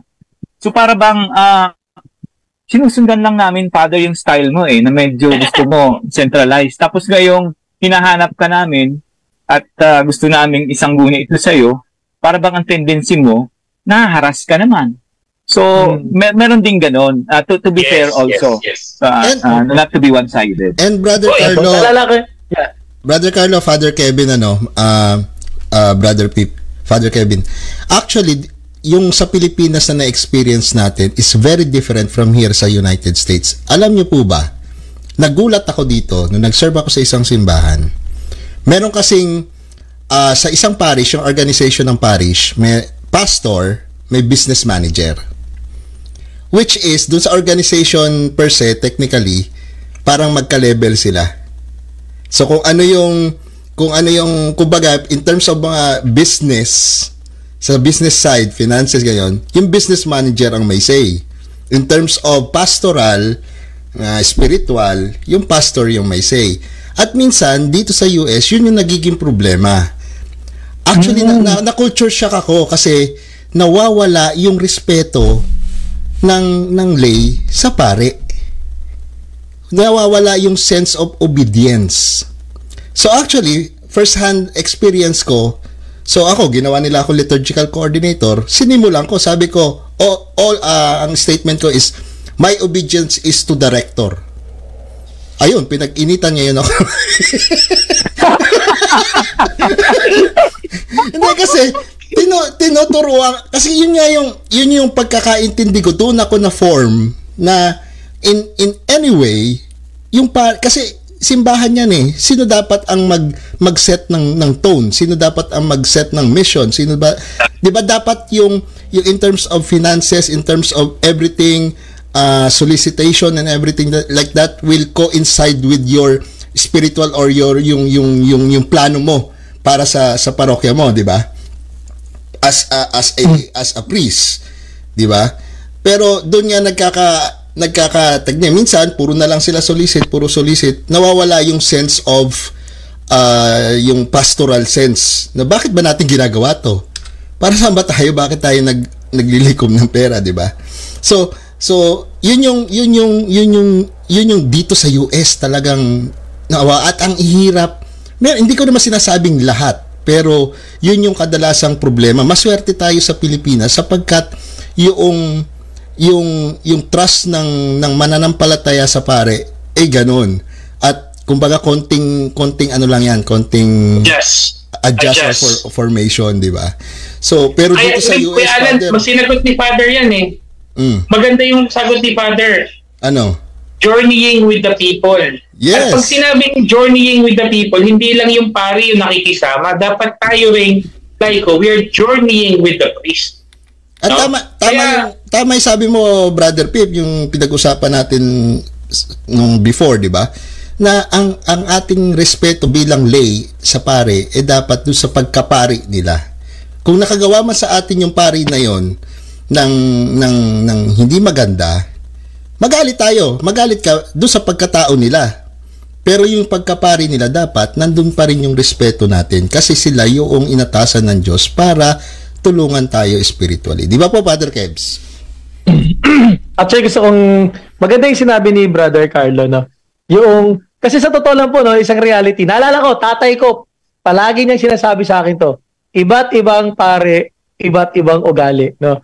Iba't ibang pare, iba't iba rin ang competence, iba't ibang pare, iba-iba rin ang approach and style, no? Kung pwede lang sana isang template na lang talaga, no? Streamline, no, lahat, no? Pero yun nga po tayo po ay hindi produkto, tayo po ay bunga. Nalala ko yung seminaryo, ang point nila, we are not a factory of priests. We are a tree.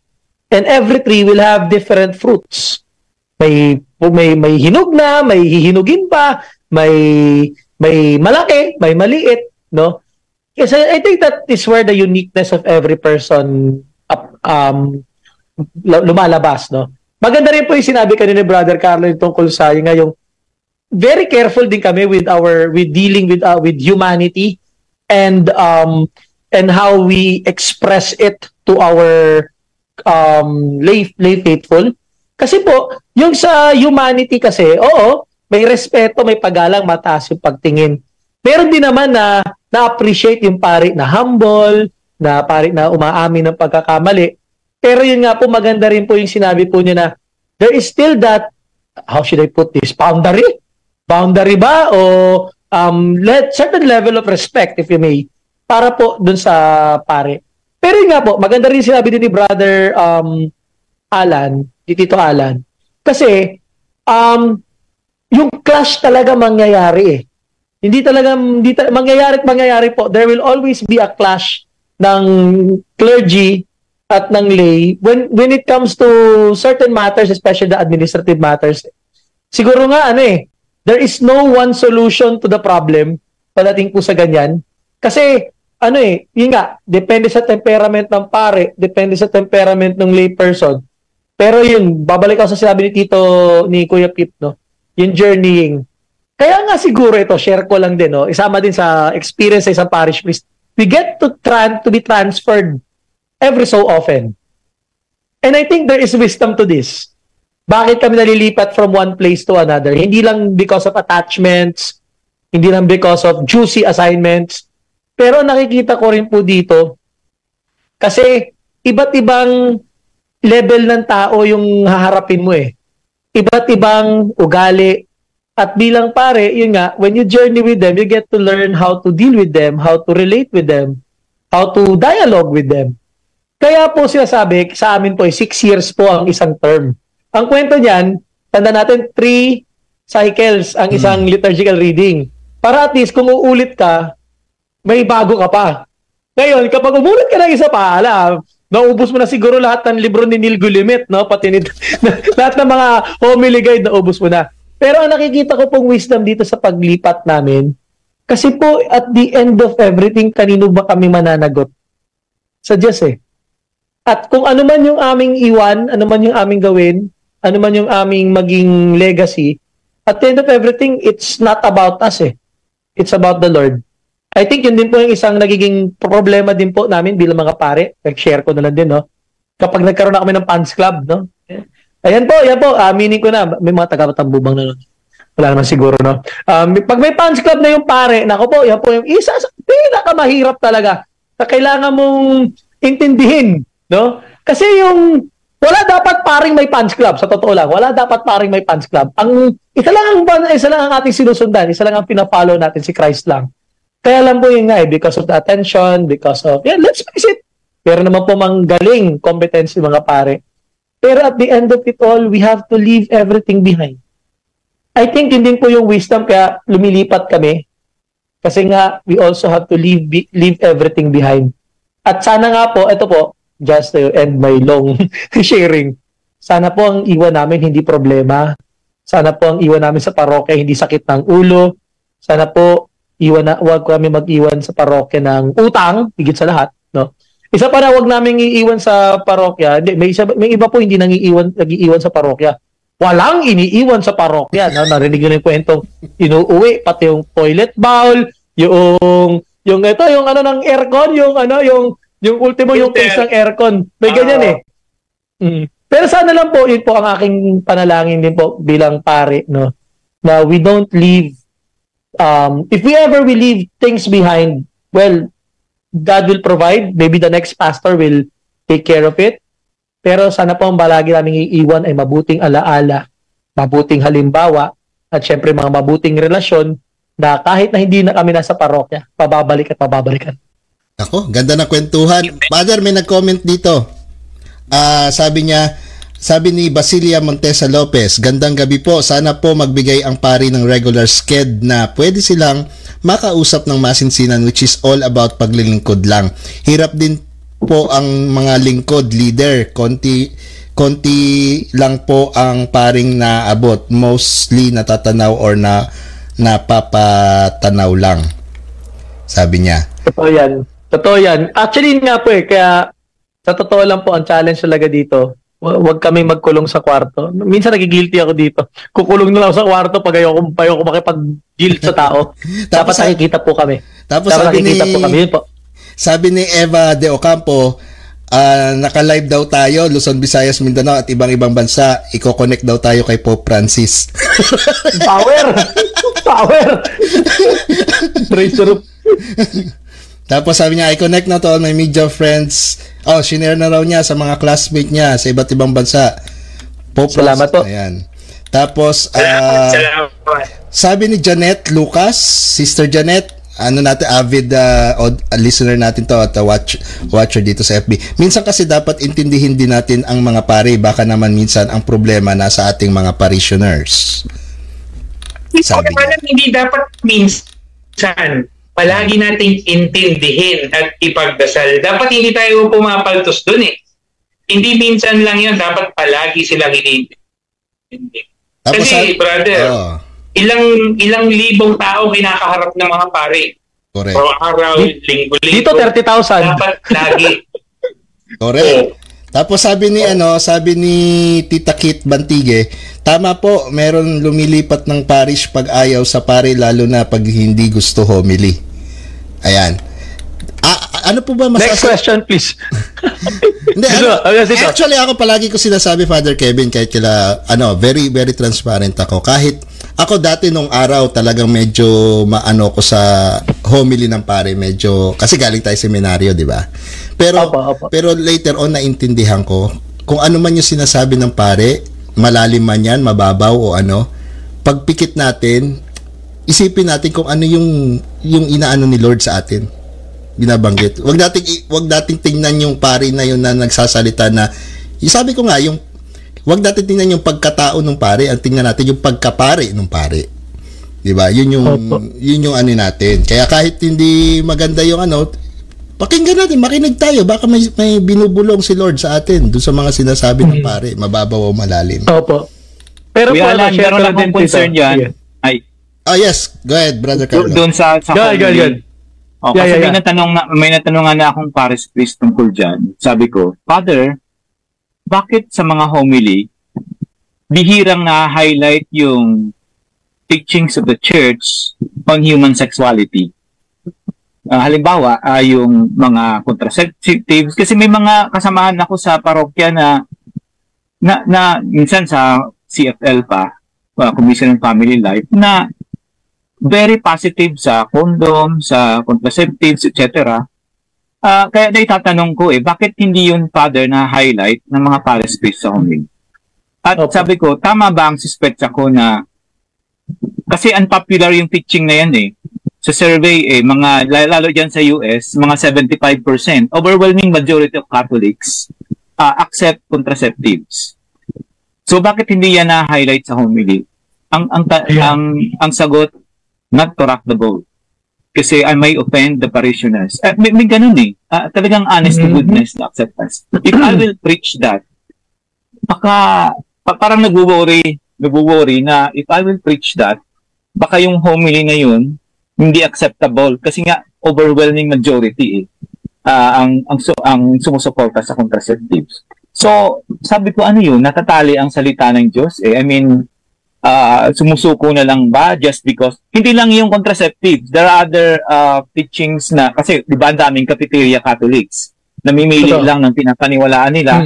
So, minsan sad to say, na hostage yung pare na kung ano yung acceptable, mag-highlight na lang doon. For example, in political matters, yung Catholic social teachings, hindi na-highlight kasi ma-offend si ganito if I will preach a homily highlighting Catholic social teachings dahil masasagasaan yung idolo nilang politiko.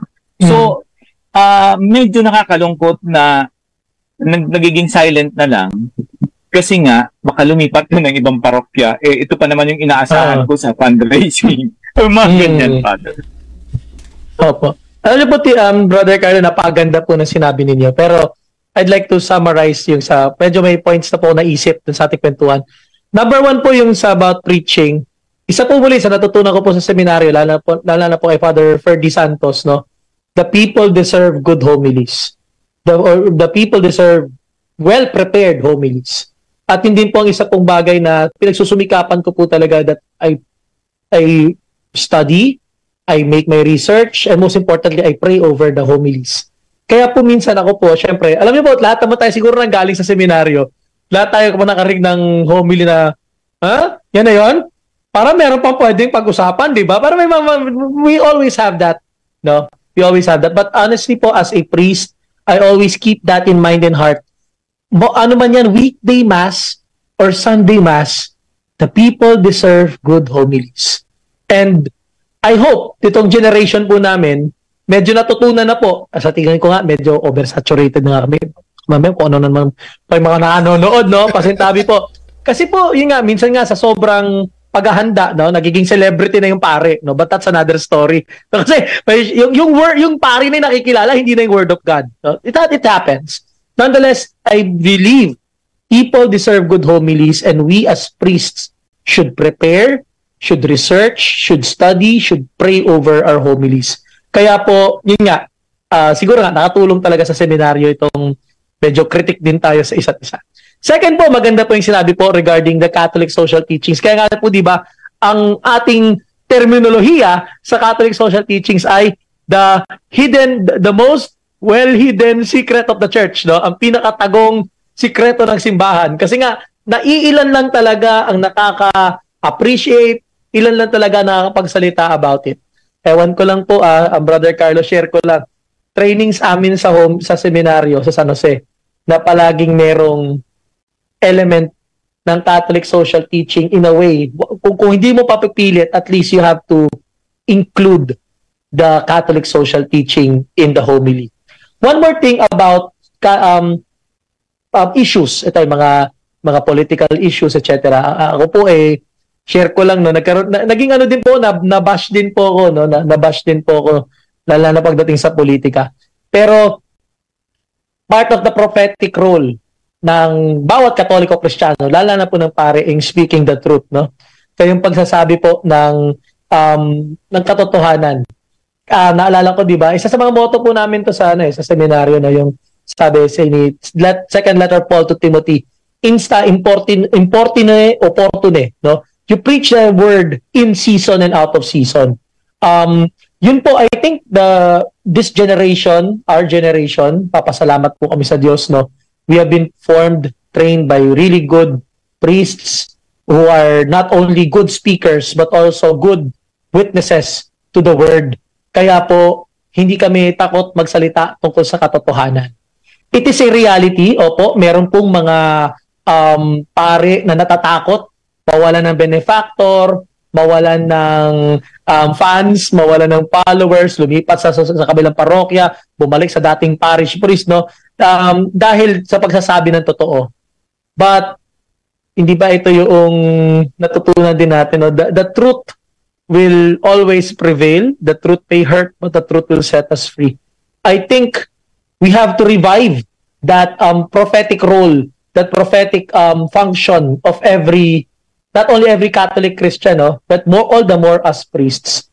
Marami natatakot, maraming nangangamba magsabi ng totoo. Pero hindi ba ito yung nangyari sa ating gospel reading for today, this Saturday, yung gospel reading kay John the Baptist nga, kaya nga napugutan ng ulo di ba? For speaking the truth about Herod, Antipas, and Herodias.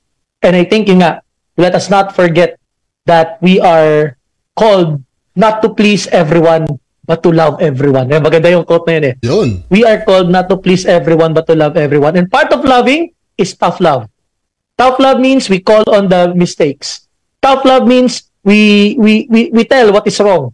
Tough love means we have to face the truth head on. Pero yun nga, always, ang pambalanse natin dyan, prudence. Naalala ko na naman yung St. Thomas Aquinas pagdating sa virtue ethics. Yeah. Prudence. So, everything in moderation, everything in the right mind and mindset. Yun po yung aking pong reaction po doon po sa napakagandang visionary po ni Brother Carlo. Uy, shout out Father Jeff Manlapig. Naku, patay kang bata ka, may nanonood sabi niya, easy daw, easy. Easy.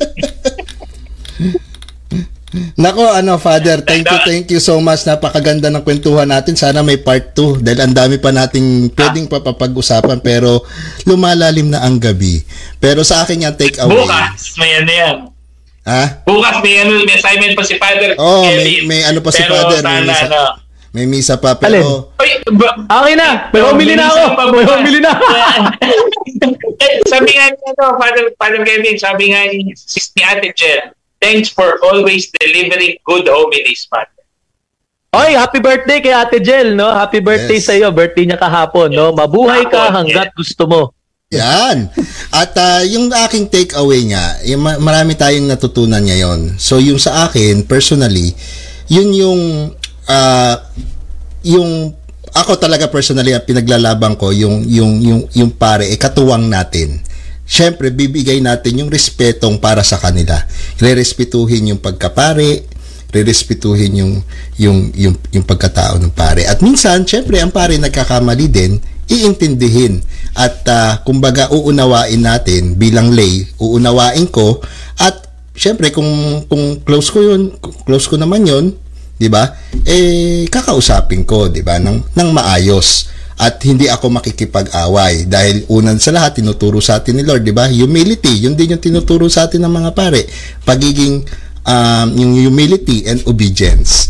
At yun yung dapat natin, kumbaga kagaya dito sa iyo, sinabi ko nga dito, minsan nakakalungkot, hindi nangyayari yon. Pero ako talagang sinasabi ko sa lahat sa mga lay ministers dito that everything needs to be coming from the priest, yung lahat ng mga gagawin natin, ipapaalam natin sa pare sapagkat sila yung nagtitimon ng ating spiritualidad.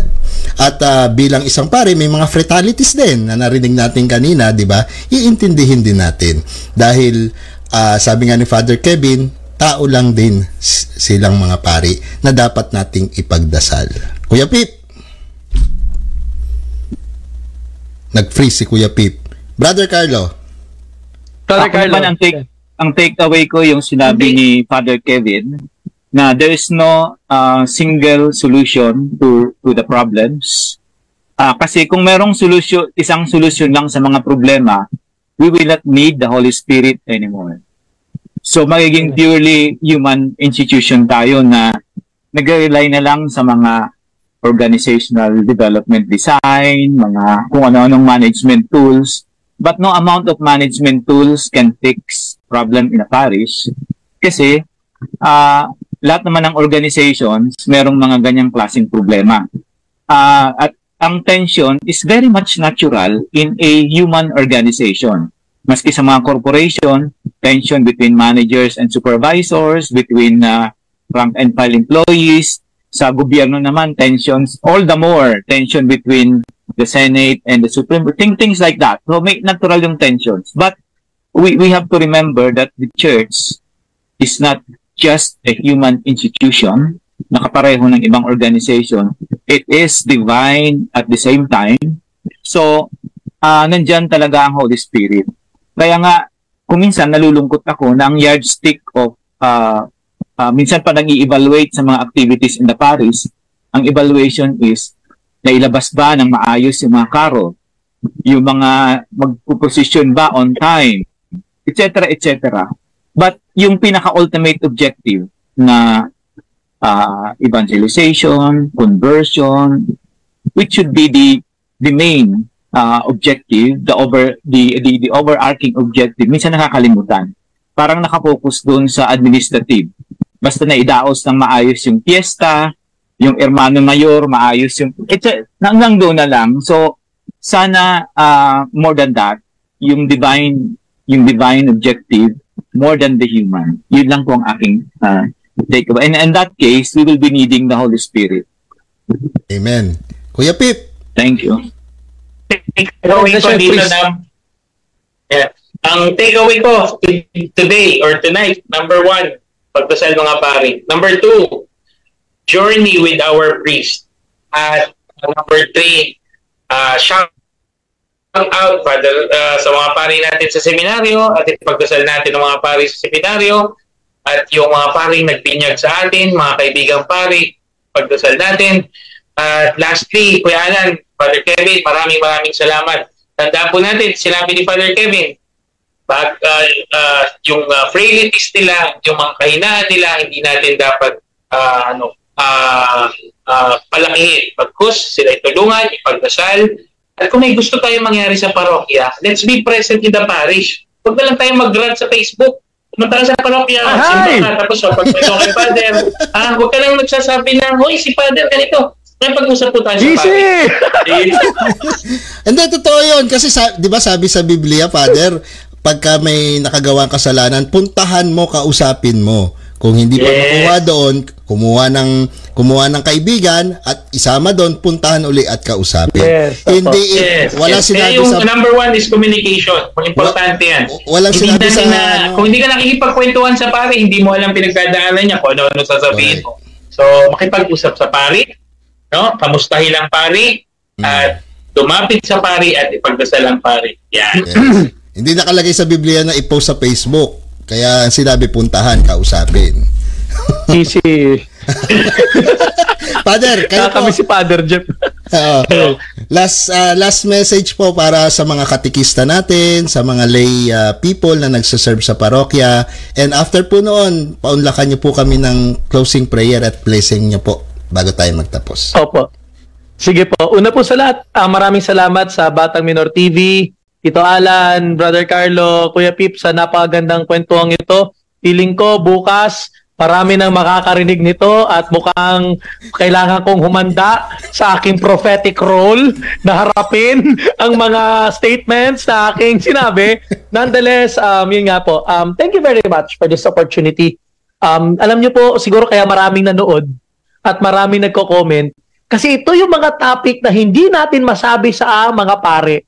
Ito yung mga topic na hindi natin ma-bring up among our priests. At syempre po, it takes one to know one. Kayo po na nanggaling sa seminaryo, kayo po na nakakaintindi po sa pinagdadaanan ng isang pare. Kayo po yung nakakapagtanong eh. At salamat po. Thank you for asking the questions. for bringing up the very beautiful points. Pangalawa po ay nais ko po muli humingi po ng apila, no, yung aking pumensahe po nung aming St. John Mary Vianney celebration. Patawarin niyo po kami sa aming mga pagkakamali. Kami po ay tao lamang. Hindi naman po kami perpekto. Kami po ay may angking kahinaan din. At kailangan po namin ng tulong ninyo. Muli po, we appreciate every help that we could get, especially from the lay faithful, because we understand, we recognize your expertise, lalo na po on certain fields, at maganda po magtulungan tayo. Second po is be patient with us. We also have bad hair days. May mga panahon na hindi maganda ang aming gising. Nanghihina din po kami at nawawala ng landas. Please bear with us. Muli po, kung kami man ay naging masungit, mataray, istabero, no, sarcastic, minsan malakas ang dating, sorry po. Pero po, kailangan po namin ng inyong panalangin. At ito yung pangatlo ko pong message noon eh. Please pray for us. Alam niyo po, isang Hail Mary lang sa isang araw o isang Our Father lang sa isang araw, napakalaking bagay na po yun para sa aming mga pare. Which brings me to the third and last point, no. Ulitin natin to. I think there is still more that we could unravel about this topic. Yes. Marami tayong mapapagkwentuhan pa. At alam niyo po, honestly, ito na-appreciate ko kwentuhan eh. Kasi lahat tayo, may common ground tayo eh. Meron tayong karanasan ng good and bad priests. The good, the bad, and the ugly, no? Pero po ito po yung, I think we should repeat, we should have another discussion for this. At yun po, napakaganda po na marinig po namin yung mga tanong na siguro ay hindi ninyo na itatanong na normally. At sana dito sa Marifaith, no, sa lahat ng mga Marifaith natin, mga katikista, sa lahat ng mga nanonood, lahat na sumusuporta, maraming salamat po. Share this episode. Baka lang po, pag sinare ninyo, baka mamaya, baka maging controversial po, no? Maawa po kayo sa akin. Pero kung may natutunan po yung maganda sa episode natin, sa kwento natin, share nyo po. At para po mas maintindihan po natin ang kwento ng bawat pari. Amen. Amen. Ano, final blessing na? Final Father, meron akong suggestion, Kuya Alan. Baka pwede tayong sa part 2 natin sa month of September. Part 2 daw sa month of September. Sama natin si Father Jeff kung pwede. Yun! Father Jeff! Pwede ba? Pwede na? Pwede yan. Pwede. Bilang member ng Marifaith, i-move ko na. Magmo-motion ako na motion to part 2. Part 2, Father Kevin. I-book natin yan. Tapos magandaan na yung mga question para makapag-research din po kami. Ayun, part 2. Next month. Meron nag-comment dito.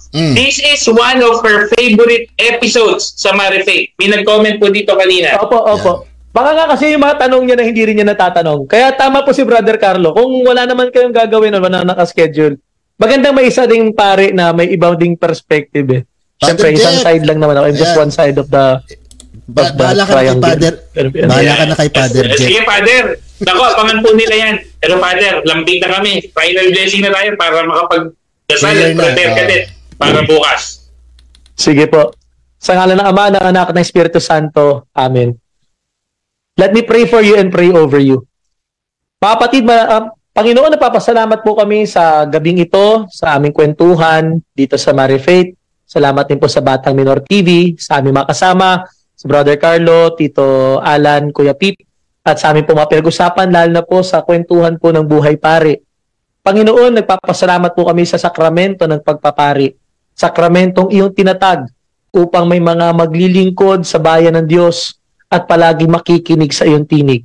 Basbasan niyo po, Panginoon, yung mga paring kakilala namin, mga paring malapit sa puso namin, mga pari na nag-celebrate po ng sacraments, nagbinyag, First Communion, nagmimisa, tumatanggap naming kumpisal, ang mga obispo na nag-celebrate ng Mass at ng ibang sacraments, pati na rin po yung mga pari na hindi po namin kasundo, pati na rin po yung mga pari na kinaiinisan namin at kinaiasaran namin.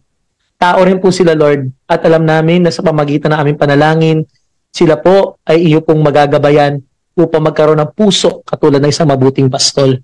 Basbasan niyo rin po kami lahat, Panginoon. Lahat po kami ng mga sumusubaybay, nakikinig dito sa Marifaith, pati na rin po yung mag-share po, makatanggap po ng mabuting balita. Nawa maintindihan po namin ang kwento ng isang pari, ang mga struggle, At the same time, tulungan namin ang mga pari upang sila po ay tunay na maging lingkod, maging pastol, tagapagturo, at tagapagdiwang ng iyong mga sakramento. Pasbasa mo kaming lahat, Panginoon, ang lahat mga naglilingkod sa simbahan. Nawa, sa pamamagitan ng aming palatuntunan ito, Mare Faith, mabuksan namin aming isip, ang aming puso, at ang aming kamay upang lalo ka naming mahalin, lalo ka naming sundan, at lalo na ka naming paglingkuran. Hinihin na ito sa ni Kristo kasama ng Espiritu Santo, magpasawalang hanggan. Amen. Amen. Pagpalain ka natin pangyarihan Diyos, Ama, Anak at Espiritu Santo. Amen. Amen. Amen. Nako, thank you, Father Kevin. At Thank you po. next month, part 2. At magkita-kita po tayo sa third Saturday po, Chris ka online, and sa Chris ka fourth online. Saturday is Echoes of Christ. Oy, may bakante second Saturday, Father Kevs, baka gawa tayo ng program. Pare at Echo. Message lang. But anyway, At yung programa natin dito every Friday, Verbum, wag po natin kalimutan, tuwing 7:30 ng gabi, kung saan dinidiscuss natin ang mga bagay-bagay. Next week, ang topic po namin sa Verbum ay, ano ba Kuya Alan? Tipan tayo ng makaraan. damit. Ang topic namin sa Friday ay Damit, episode 27. Yes. Damit, no, maganda po tayo. Sabi nga namin sa Batang Mirror TV, we bring Christ closer to you and we try to bring you closer to God. Kaya happy weekend po sa lahat. God bless. Bye-bye. And God bless po. enjoy po natin ang gabing ito.